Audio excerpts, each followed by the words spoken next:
Good morning, good afternoon, good evening. I'm not sure exactly when you're watching this, but hopefully you're watching this and listening, because, well, listening is always so important. Anyways, we're going to talk about inequalities in two triangles, and today you will apply the Hinge Theorem, or its converse, to compare two triangles and or prove its relationships. So, what are we talking about here? Well, let's look at the Hinge Theorem. Okay, so this is for comparing inequalities in two triangles. There is a Hinge theorem. If two sides of a triangle are congruent to two sides of another triangle, and the included angle of the first one is larger than the included angle of the second one, then the third side of the first triangle is longer than the second side. Okay, so what does that mean? Look, see how these two sides, like this side is congruent to this side, these sides are congruent to these sides. Okay, but this angle here in the top triangle is larger than the angle here. So that means then that BC is going to be larger than GH. Very simple, okay? If it had been smaller, then obviously, then it would have been, the side would have been smaller too. Okay, so what's the converse? The converse talks about the sides. Okay, so notice here how these two sides, again, are congruent. And then these two sides here are congruent. But this side, this angle here, or this side on top, is shorter than this side on the bottom. So then that means that the angle, this angle L, is going to be smaller than angle R. Or in other words, in this case, we're going to, I know they're saying here that, but I would tell you, it doesn't matter either way, but I'm just saying you could also give me that angle L, the one on top, is smaller than angle R because, again, the opposite is smaller. Okay, so how does that look? Let's look at an example. Okay, so we're going to compare. We want to compare WX and XY. Okay, so you can see here, and now obviously these two share a side. Whoopsie. So let's go back here a second. Since these two share a side right here, that's important. That means that side is obviously congruent. So I've got two congruent sides for both triangles. And so since that side, that angle goes with that side, that angle goes with that side, I would say this, like since, let's say WZX, the one on the left, and X or YZX, the one on the right, the 51, basically the one that's 51 degrees, and this one's 55 degrees, right? Okay, since that's the case, then the sides that are opposite, would correspond to that same type of relationship. So WX would be shorter, less than XY. And that's all you got to say. Fairly simple, right? Okay, let's look at another example. Now let's compare the sides. How do I know anything about the angles? Well, since FD, and it really doesn't matter how you look at this. I looked at the one on the bottom versus the one on the top. I probably should have done the one on top versus the one on the bottom. Don't care. But it does say compare FCD, so I'm thinking the bottom triangle, versus BFC, which is the top triangle, an angle on the top triangle. I really don't care. Anyways, look. FD is shorter or less than BC. So that means then the angle in that triangle, in this case FCD, it's got to be smaller than the one in the other triangle, BFC. Okay, so you see how that worked. I hope you did. Okay, so again, that covers, that's the Hinge theorem. The idea there is if you can compare, then you should be able to tell if angles are different, who's bigger, who's smaller, or sides based on the angles, corresponding sides. Okay, so now let's talk about finding a range of values. And we got to decide, are they asking me to find a range of angles or a range of sides? And personally, I think the sides one is easier than the angles one, and I'll show you why in a second. But you got to kind of be careful here. So, keep in mind there is some things here you've got to be wary about. Let's look at the sides one first, okay?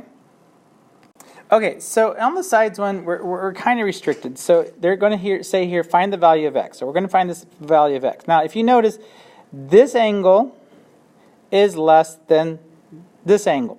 So that means this side has to be shorter than that side. Okay? At the same time, it's got to be greater than something because we're going to find a range of values. And so basically, we're going to try to make sure that we always have like x between two numbers. So it's got to be that you have it greater than something and say less than something else. Okay? Now in this case, whoops, too far. Ooh, there we go. In this case, we're going to say it's got to be greater than 0 because we have nothing else to base off of. But at the same time, we've got to be less than that other side because we know since that angle is smaller, then that means this side here has to be smaller than the other one. Okay? Again, using that idea of the Hinge theorem, or in this case, the converse of the Hinge. No, actually, that is the Hinge theorem. Okay, so now, if we're going to do that, then we just got to solve. So notice they're both saying 5x plus 2. So we can subtract 2, and then we can divide by 5. You might get some decimal answers. That is okay. You also might get some negatives in this one for now. But, you know, there's ways, or don't worry about that. Okay? So this is like one of the few examples where we'll get a negative answer. Okay, so right now I'm saying that anything between negative 0.4 and 9 for an x value will give me an answer that would be less than this 47. So that would make this side smaller than this side, which is what we want to see in the Hinge theorem. Okay, how about angles? Angles, we got to keep in mind here and be careful here. But we have something here like this angle is smaller, or this side is smaller than this side. So that means then this angle has to be less than this one right here. Okay, so that means this one, so in other words, I'm like saying, okay, if I think of like x like this, then the 65 is on the low end. Okay, and I got to find something here.